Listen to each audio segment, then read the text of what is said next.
Mahabub Nagar district లో ఇక్కడ SVS hospital దగ్గర ఒకసారి చూపెట్టాను. ఇక్కడ ఎస్విఎస్ హాస్పిటల్లో కిడ్నీలు ఉన్నాయని ఇక్కడ హాస్పిటల్ దగ్గరకు వచ్చారు. కిడ్నీలు ఉన్నాయని ఇక్కడ హాస్పిటల్ దగ్గరకు వస్తే ఆ కిడ్నీలే మొత్తం ఖరాబ్ చేసి వాడేసారు అంట. ఇక్కడ బాధితులతో ఒకసారి మాట్లాడే ప్రయత్నం చేద్దాం.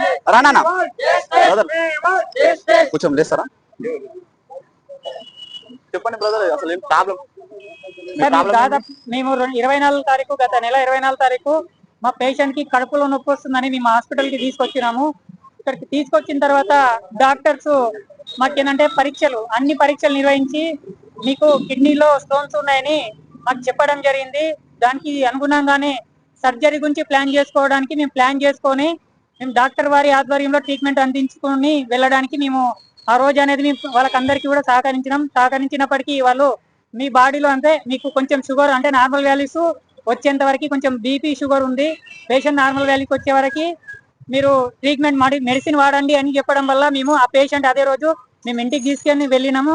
అదే మెడిసిన్ వాడుతూ ఉన్నప్పటికీ మాకు అలాగే పేషెంట్ ఎమర్జెన్సీ సీరియస్ కావడంతో యూరిన్ అవుట్పుట్ ఆగిపోవడంతో మేము ఇక్కడ హాస్పిటల్లో మేము అడ్మిట్ కావడం జరిగింది. 28 తారీఖు అడ్మిట్ అయిన తర్వాత 28 తారీఖు 30, 31, 2 దాదాపు 6 రోజుల పాటు డాక్టర్ల వారి ఆధ్వర్యంలో మేము చికిత్స తీసుకుంటున్నప్పటికీ వాళ్ళు ఏ ఒక్క రోజు కూడా కిడ్నీకి సంబంధించిన పరీక్ష చేసుకోవడం టెస్ట్ చేయడం వంటి చేయకుండా డైరెక్ట్ 28 తారీఖు కాకుండా 28 తారీఖు నుంచి దాదాపు 6 రోజులు ట్రీట్మెంట్ అందించుకొని అలాగే 24 తారీఖు నుంచి అయితే దాదాపు 12 నుంచి 15 రోజుల మధ్యలో ట్రీట్మెంట్ హాస్పిటల్ వారి ఆధ్వర్యంలో తీసుకున్నప్పటికీ మా మంచి ఉన్న 3.8 ఫస్ట్ 24 తారీఖు చేసిన పరీక్షలో 3.8 అనేది క్రియాటినిన్ ఉంటే యూరియా అనేది 53 చేంజ్ ఉన్నప్పటికీ మేము దాదాపు 2 తారీఖు సర్జరీకి తీసుకువెళ్లే సమయంలో డాక్టర్స్ ఏం చేసిరు అంటే క్రియాటిన్ పరీక్ష చేసిండ్రు. ఆ రోజు చేపిస్తే దాదాపు 17.5 నార్మల్ గా వచ్చేసి 1.4 ఉన్న క్రియాటిన్ పరీక్ష అనేది 17 పాయింట్ వరకు వచ్చేంత వరకు డాక్టర్లు చెక్ చేసుకోకుండా ట్రీట్మెంట్ అందించి మా పేషెంట్ కి బాగున్న కిడ్నీలని 2 కిడ్నీలను కూడా ఖరాబ్ చేయడం జరిగింది.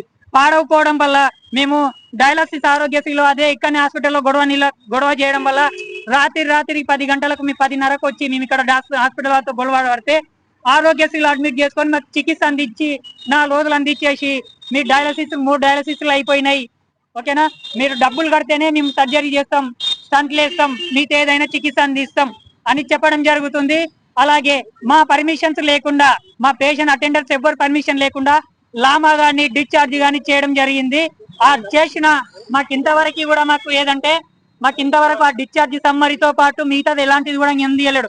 మా పేషెంట్ ఎమర్జెన్సీ ఉందని మేము డబ్బులు కట్టుకొని ఈ రోజు డయాలసిస్ ఇలాగే చేయించుకుంటున్నాం. మా లాగేజ్ మొత్తం తీసుకొని కిందికి వస్తున్నాం.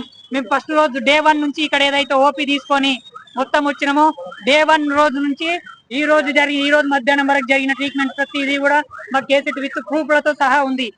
ఈ నిర్లక్ష్యం డాక్టర్లది అని బాధ్యత వహించి మాకు 2 తారీఖు ట్రీట్మెంట్ 3 తారీఖు రోజు మాదే ప్రాబ్లం అని వాళ్ళు క్లియర్ గా డిసైడ్ అయిపోయి మాకు ట్రీట్మెంట్ స్టార్ట్ చేయడం జరిగింది. మీ ట్రీట్మెంట్ మీరు ఇంటికి పోయే వరకు మాదే బాధ్యత అని చెప్పిన ఈ రోజు వచ్చేసి మీరు డబ్బులు కట్టండి, మీ ట్రీట్మెంట్ చేస్తాం, లేదంటే మీ పేషెంట్ ని తీసుకొని వేరే హాస్పిటల్కి వెళ్ళండి అని చెప్తున్నారు. నార్మల్ గా ఉన్న పేషెంట్ 2 కిడ్నీలు ఖరాబ్ అయితే మేము 2 రోజులకు ఒకసారి వచ్చి హాస్పిటల్ వచ్చి ట్రీట్మెంట్ చేసుకోవాలి. అదే గుండె జబ్బో గానీ మిగతా కాలు విరిగినా గానీ ఏది విరిగినా గానీ మేము ఇంత ఇష్యూ చేసేది కాకుండా మా లాంటి పేద ప్రజలు మెడికల్ ఫీల్డ్ కు అనుభవం లేని వాళ్ళు వస్తే ఇలాంటి ఎస్విఎస్ హాస్పిటలే కావచ్చు ఇంకా ఏ ప్రైవేట్ హాస్పిటల్ అయినా దోచుకొని ట్రీట్మెంట్ అందించే వ్యవహారంలో ఈ మెడికల్ మాఫియా అనేది జరుగుతుంది. కావున దీని వెంబడే నిర్లక్ష్యం వహించి తొందరనే ఇవన్నీ అరికట్టాలని, అలాగే ఈ తప్పు చేసిన డాక్టర్స్ ఎవరైతే ఉన్నారో వాటిపైన వెంబడే శిక్షించుకోవాలని, వాళ్ళని శిక్షించాలని కోరుతున్నాం.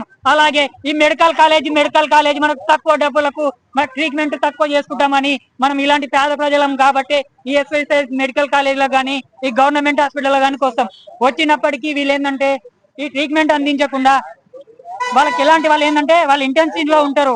వాళ్ళు వచ్చి వాళ్ళకి ఏ ప్రాబ్లంకి ఏ ట్రీట్మెంట్ ఇవ్వాలో ఏదో అనేది తెలియని బాధ్యత రహితంగా ఇలాంటి చికిత్సలు అందించి మంచిగా ఉన్న పేషెంట్లని ఇబ్బంది పరిచే తరుణంలో ఈ మెడికల్ మాఫియా అనేది జరుగుతుంది. ఈ డాక్టర్లను వెంబడే తప్పు చేసిన డాక్టర్లను వెంబడే శిక్షించాల్సిందిగా కోరుతూ, అలాగే మా పేషెంట్ కి వెంబడే న్యాయం జరగాలని మేము మా పేషెంట్ తరఫున మేము కోరుతున్నాం. justice. We want justice. We want justice. We